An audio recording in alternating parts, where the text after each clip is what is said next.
This is Democracy Now!, democracynow.org, The War and Peace Report. I'm Amy Goodman. New York City Mayor Eric Adams announced Sunday he's dropping out of the mayoral race. This comes after President Trump and New York business leaders pressured Adams and Republican nominee Curtis Sliwa to drop out in order to narrow the race and help disgraced former Governor Andrew Cuomo beat the Democratic candidate, Zohran Mamdani. The Democratic Socialist Assembly member shocked the political establishment when he trounced Cuomo in the Democratic mayoral primary in June. Cuomo is now running as an independent. Last September, Adams was indicted on federal bribery charges in a scheme spanning nearly a decade. Prosecutors allege Adams engaged in a long-running conspiracy in which he solicited and knowingly accepted illegal campaign contributions from foreign donors and corporations. In exchange, Adams allegedly helped Turkey's government open a new 36-story consular building near the United Nations here in New York without a fire inspection. Trump's Justice Department dismissed the charges earlier this year in what was seen as a quid pro quo in exchange for Adams implementing Trump's crackdown on immigrants. President Trump reportedly considered offering Adams a position in his administration, possibly ambassador to Saudi Arabia, if he dropped out. If elected, Zohran Mamdani would become New York City's first Muslim mayor. He was born in Kampala, Uganda, moved with his family to New York at the age of 7 as the son of the renowned academic and author Mahmoud Mamdani and Indian-American filmmaker Mira Nair. On Sunday, Democracy Now!'s Nermeen Sheikh and I sat down with Zohran Mamdani in our studio an hour after Eric Adams announced his withdrawal from the mayoral race, as polls show Cuomo is well behind Mamdani. Well, today we're joined by the man President Trump does not want to become mayor of New York. That's right, Zohran Mamdani. He's in our studio to talk about this breaking news and more. Zohran Mamdani, welcome back to Democracy Now! It's great to have you with us. Respond. The significance of Adams dropping out of the race, does this surprise you? You know, it is something that has been rumored for quite some time, that this would be the month, this would be the week, this would be the day, and today we've finally seen it. Yet it is also an encapsulation of so much of what has characterized Eric Adams' mayoralty, is decisions at the behest of Donald Trump and his billionaire donors and at the expense of working-class New Yorkers. And what we see in this moment is very much what we saw the day we started this campaign on October 23rd, a necessity to finally stand up to the days of big money and small ideas being what characterizes City Hall, and instead delivering for the very working-class New Yorkers that are being priced out of that same city. Well, let's go to what Eric Adams had to say in a 9-minute video message announcing his decision to drop out. New York Mayor Eric Adams did not mention you, Zohran, or Andrew Cuomo by name, but he said this, which has been viewed as criticism of your campaign. Major change is welcome and necessary, but beware of those who claim the answer to destroy the very system we built together over generations. That is not change, that is chaos. Instead, I urge New Yorkers to choose leaders not by what they promised, but by what they have delivered. So, Zohran, your response? Well, you know, I am not surprised to hear any of these critiques or points from Eric Adams, because it is Eric Adams' mayoralty that has delivered us with a city where 1 in 4 New Yorkers are living in poverty.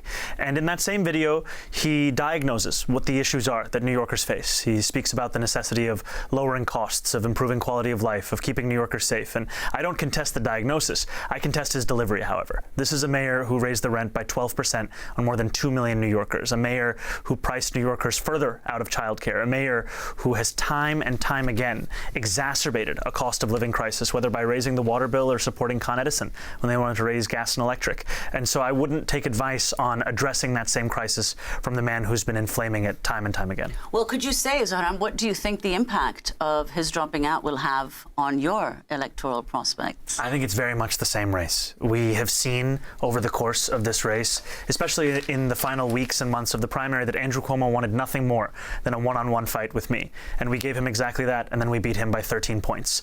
And we continue to be just as confident. And yet what separates us from these other candidates is that we're not focused on them. We're focused on New Yorkers. New Yorkers deserve leadership that is thinking about how to benefit the people of the city. And too often politicians, be it Andrew Cuomo or Eric Adams, the meetings that they have or the phone calls with someone like Donald Trump, they're only speaking about themselves. It's time to actually think about New Yorkers. So in the New York City mayoral race, the Republican nominee who's still in the race, Curtis Sliwa, says at least 7 wealthy individuals have offered him money to end his campaign. He says he's going to stay in the race. If you can talk about that, who you think these 7 wealthy individuals are, and are they the same people who are funding ads to the tune of millions of dollars against you? Well, I can tell you there's no shortage of Trump donors who are seeking to influence this election, who are looking to spend more money than I would even tax them to try and stop our campaign. And at the same time, of Eric Adams, Andrew Cuomo, and Curtis Sliwa is the one that I would trust the most. And I do think it is very real that there are many who are threatened by our campaign and our politics of putting working people at the heart of this city's focus and are trying to do everything in their power. And we've seen that with Donald Trump being on the phone with Andrew Cuomo, trying to do everything in his power to ensure that they stop this movement. And the sad news for them is that they won't be able to. Is this going to change your strategy in any way, where you now, it's gone from a 4-person race to a 3-person race? But of course, people are saying that with Eric Adams out of the race, it's much closer to a 2-person race, you and your leading opponent, Andrew Cuomo. We will have the same focus as we've always had on working class New Yorkers, their struggle to afford this city, and also to be very clear with New Yorkers that the reason that Donald Trump is seeking to clear the lane for Andrew Cuomo is because he knows that Andrew Cuomo will clear their lane for Donald Trump's agenda. There is a reality to the fact that it takes 2 to tango, and these are the 2 people that are so often on New Yorkers' minds as an example of the politics we have to leave in the past. Well, indeed, Zohran, your entire platform has focused principally on affordability and, as you said, helping the working class. But what appeared surprising to some in the Democratic primary is that Cuomo had a double-digit lead over you in low-income neighborhoods. So how do you explain that, and what are you doing to assuage whatever the concerns of this constituency are? You know, when I started this race, and I was here on the first day of the campaign, I was also here on primary day, and I'm very happy to be back, I spoke about the fact that I was a state assembly member who at that time was polling, let's say 1%, and that's being charitable to me. That's rounding up.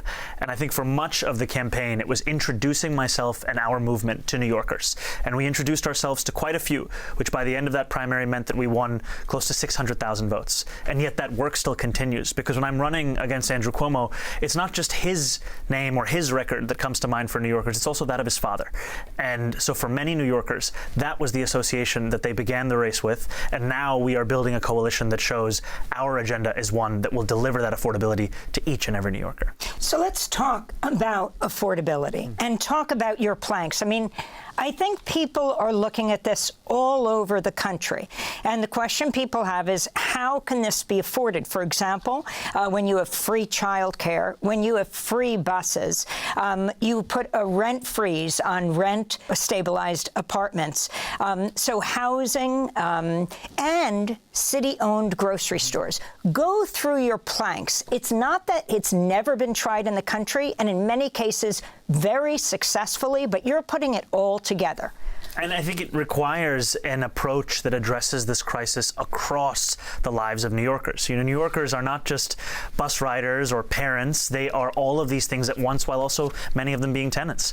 And as you've said, there is a precedent for all of these commitments. When we talk about freezing the rent, that's something that doesn't come at a fiscal cost to the city of New York. It is through the power we have of the Rent Guidelines Board to tell the landlords of those more than 2 million New Yorkers that they cannot raise the rent for these 4 years, to provide relief to those tenants to the tune of close to $7 billion.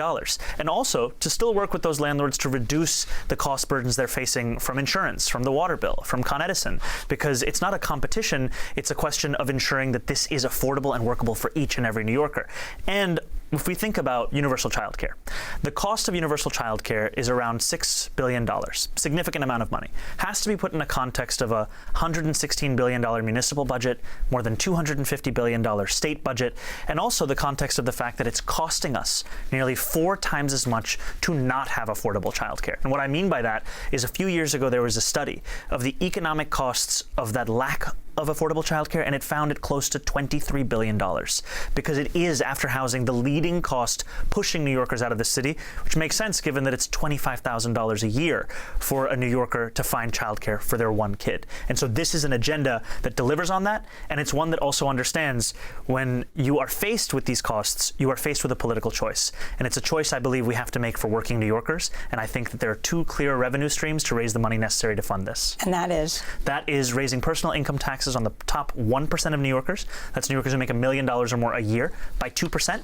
and raising the state's top corporate tax rate to match that of New Jersey. Together, those 2 initiatives would raise $9 billion. I think they're the most straightforward, productive means of doing so. But if people have other ideas to raise the same money, I encourage it. Interestingly, on childcare, what can you learn from New Mexico, which became the first and only state in the country to offer free childcare to a majority of families 3 years ago? According to The Guardian, the program lifted 120,000 people above the poverty line. I think it shows that this is possible. It shows that it's not only necessary, but it is a question of our own political will. And we don't have to look as far as New Mexico, frankly, because right here in New York City, the previous mayoral administration delivered universal pre-K. And that was something that showed us the possibility of city government meeting the needs of working New Yorkers. And if we do not meet these needs, we will continue to see parents and aspiring parents leave this city in order to find a place where they can afford that childcare. It's time for us to actually deliver on it so we can keep people here and actually have room for others to join us as well. Zohran, you mentioned earlier, of course, housing is one of the central, you've made it one of the central issues in your campaign, because it's true that New York City, one of the biggest issues is that people can no longer afford housing. You're focusing in particular on deed theft. If you could explain what it is and your plans to create an Office of Deed Theft Prevention. Absolutely. You know, the affordability agenda we have is one that doesn't just speak to tenants, it also speaks to homeowners. And since 2015, we've seen more than 3,500 instances of deed theft take place across New York City. Deed theft, for those who don't know, is something that disproportionately targets older New Yorkers. They tend to be black and brown New Yorkers, where an individual will knock on the door of one of those same New Yorkers and say, do you need assistance in resolving your inheritance or refinancing your home, preying upon their desire to actually pass that home on to their next generation or to ensure that they can stay in that home. And there are so many of those New Yorkers who have then lost the title to their own home through this kind of being preyed upon.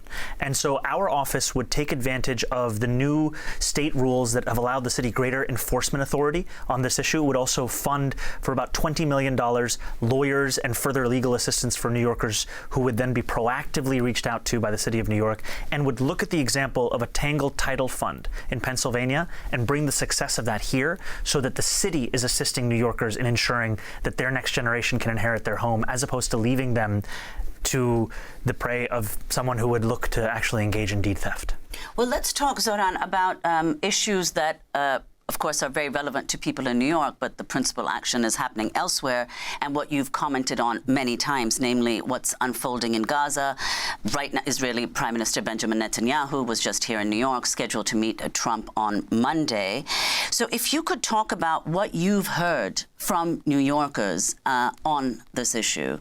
You know, I can tell you I have heard from New Yorkers across the 5 boroughs a real sense of despair and horror at the genocide that we've seen in Gaza, and an understanding of complicity as Americans in the funding of this genocide. And New Yorkers are looking for someone to be their mayor who will focus on this city, who will deliver for the people of this city, and someone who also, amidst all of that, has the moral clarity to have a politics of consistency. And that's what has been at the heart of our campaign, a consistent belief in the universality of ideals like humanity, like justice, like safety, and the ways in which Benjamin Netanyahu's genocide of Palestinians is a violation not only of those ideals, but also of international law. And we've seen that in the issuing of a warrant for his arrest by the International Criminal Court. I wanted to go to a journalist questioning Netanyahu at a White House dinner hosted by Donald Trump in July. Zohran Mamdani, Democratic socialist, the vocal critic of Israel and of himself and has said he would arrest you if you came to New York City if he was mayor. Is that something you take seriously, or are you concerned about that? Do you have a response to that? No, I'm not concerned about that. Oh, well, look, I'm going to come there with the President Trump, and we'll see how do you know who the mayor will be? I don't know that. Do we know that? He's going to be very fine, and who knows? We don't know who the mayor's going to be yet. But this is a communist. He's not a socialist. He's a communist, and he said some really bad things about Jewish people, and he said some really bad things about a lot of people. And I think he's going through a little bit of a honeymoon right now, but he might make it. But, you know, it all comes through the White House. He needs the money through the White House. He needs a lot. He's going to behave. He'll behave. He better behave. Otherwise, he's going to have big problems. So if you can respond to both President Trump and Netanyahu, Trump has been going after you since you announced. He talked about detaining you, checking whether he might be able to deport you, talking about you as a communist. You, in exchange, talk about Trump-proofing New York. You know, I think it is a sad reality in this country where we have a president who ran an entire campaign premised on cheaper groceries and lowering the cost of living. And what he has instead delivered time and again is an exacerbating of that very crisis, all while focusing on the persecution of his supposed political enemies. And when we talk about Trump-proofing the city, it's not just the question of hiring the 200 additional lawyers at our law department to bring us back to the staffing levels prior to the pandemic. It's a question of actually standing up and fighting Donald Trump. And fighting Donald Trump because what his agenda is doing is endangering the welfare of New Yorkers. This bill that he recently ushered through Washington, D.C., it throws millions of New Yorkers off of their health care. It steals SNAP benefits from so many hungry New Yorkers. And it does all of this in the interests of the largest wealth transfer that we've seen in this country. And to do those things while speaking about a cost of living crisis, it is truly a betrayal of so much of what his campaign was premised on, and an illustration of why he is so fearful of our campaign. Because unlike him, we don't just diagnose this crisis, we will deliver on it. We will actually ensure that we have New Yorkers who can afford the city that they call home, that we freeze the rent for more than 2 million New Yorkers, we make buses fast and free, which are currently the slowest ones in the nation, and we deliver universal childcare. And that's what Donald Trump is afraid of, the stark contrast between our delivery of those things and what he has done as the president of this country. Zohran Mamdani, what does it mean to be a democratic socialist? You know, I think of the words of Dr. King from decades ago, who said, call it democracy or call it democratic socialism, there must be a better distribution of wealth for all of God's children in this country. And New Yorkers understand that. We're in the wealthiest city in the wealthiest country in the history of the world, and 1 in 4 New Yorkers are living in poverty. When I walked into this interview, I walked past a New Yorker who was sleeping on the street. That's the level of poverty in this city, and yet it's happening amidst great wealth. And the vision for this city has to be one that understands the dignity of working people must return to the heart of our politics, and to focus on that is to fulfill the ideals that brought so many to politics in the first place, and the abandonment of it has been what's pushed so many away from it. So, Zohran, let's talk about some of the support that you've received that was perhaps almost unprecedented, and in this case unprecedented. Over the weekend, you received an endorsement from Bend the Arc Jewish Action, the very first time the organization has endorsed anyone in a mayoral race. In their endorsement, they wrote, "We are really very excited about Zohran and his platform, not in spite of our commitment to Jewish values, but because of them." So if you could talk about this endorsement. You know, I am honored to have the endorsement of Bend the Arc, and to be the first municipal candidate to receive it. It really is a privilege, and it showcases the fact that this coalition that we have, it is a coalition that not only continues to expand, but also looks to reflect the beauty and the breadth of this city. And one of the many things that makes this city so special are the close to 1 million Jewish residents of this city. And I take very seriously my responsibility and my opportunity to not only protect Jewish New Yorkers, but to celebrate so much of what they have brought the city and so much of what it means to be a city with such a thriving community. And I think of this period of the High Holy Days as one where our politics and our politicians would do well to learn from the lessons of these very holidays that seek to impart a reflection on what the prior year has been, an atonement, and a real level of humility as to what it means to lead. And that is the kind of lessons that I hope to learn in delivering leadership to this city. I was getting messages from congregants at Rosh Hashanah when you went to a synagogue then, and also hearing about the reports of a woman handing you stickers she'd made with a picture of bagels and lox and a message urging Jewish voters to support Mr. Mamdani. And on the stickers it said, "Reject the smear campaign, join the schmear campaign." Yes, this is very creative, and I think it's a reflection that for all of the fear-mongering that we've seen in this race, part of the reason that I sit before you as the Democratic nominee is because of the support of so many Jewish New Yorkers of all generations. And I'm so excited by that support and the prospect of building that support by reaching out to Jewish New Yorkers across the 5 boroughs, including at their synagogues. And finally, Zohran, we know you have to go, but many people have talked about the fact that you mobilized so much of the youth vote. But you also mobilized a lot of the South Asian vote, many people voting for the first time in a mayoral election, and Muslim communities as well. You'll be, if you win, the first Muslim mayor of New York, the first South Asian mayor. So if you could say, how important was that support to you, and explain your decision, in fact, to emphasize the fact that you're both a Muslim, South Asian, and in fact also African. These are parts of my identity. They are parts of what has formed me and my life over the course of both being a New Yorker and even before that.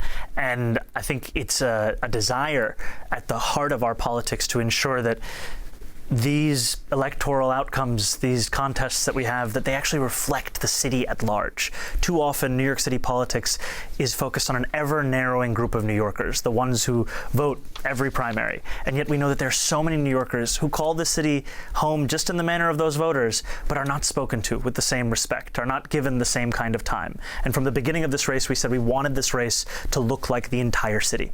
And that means speaking to the very South Asian and Muslim New Yorkers that too often have been looked at as, at best, there to be for a photo op, as opposed to New Yorkers who are also suffering from this affordability crisis. Zohran Mamdani, we are broadcasting this on Monday.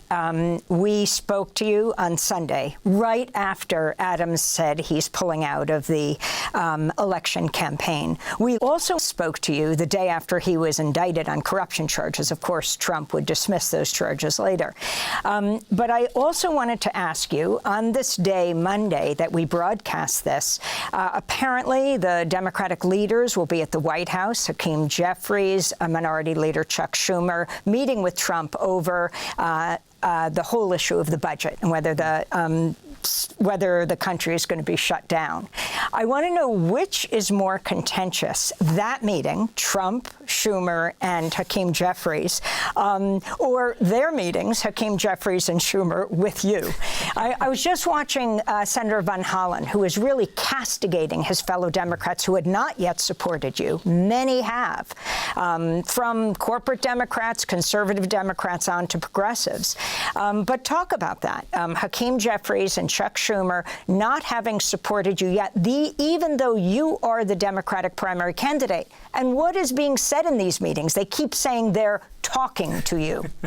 Yes, we have had a number of meetings, and I've appreciated the meetings because the focus of the meetings has been on the fact that New Yorkers are facing twin crises: authoritarianism from Washington, D.C., and an affordability crisis from the inside. And we often tend to separate these out. We think about democracy as an ideal that must be protected, but not that democracy also has to be able to deliver on the material needs of working people. And it was Fiorello LaGuardia that said you cannot preach liberty to a starving land. You have to be able to deliver on both fronts. And to me, in these meetings, the focus has been how to do so. And I would say that the meeting that they will have with Donald Trump is going to be far more contentious than the ones that we've had. Ours have been focused on New Yorkers. Donald Trump is focused on himself and his donors. And it is time to showcase the cost of the legislation that he has ushered through, what it would mean for New Yorkers' lives. I mean, I was at a hospital in the Bronx just a few days ago, speaking to 1199 members who were telling me that these cuts, they could decimate their ability to take care of New Yorkers in their toughest moments and in their best moments. And yet that is the agenda that Donald Trump is pursuing. And I continue to be hopeful and to be focused on the necessity of turning back that legislation, ensuring those cuts do not come to pass in the manner that they have been written. We're going to end where we intended to begin today, before Eric Eric Adams announced that he's dropping out, which became top news, and that is by you saying your name. Of course, your main opponent, Andrew Cuomo, continually mispronounces your name. I want you to respond to that. This is how he does it. I'm running against a man named Zohran Mamdani. He's a socialist. If you can respond to that and tell us how you say it, your full name. Zohran Mamdani.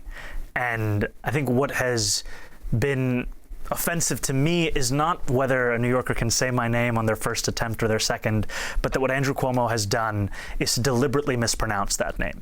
And it is something whose meaning is not, it's not just about me.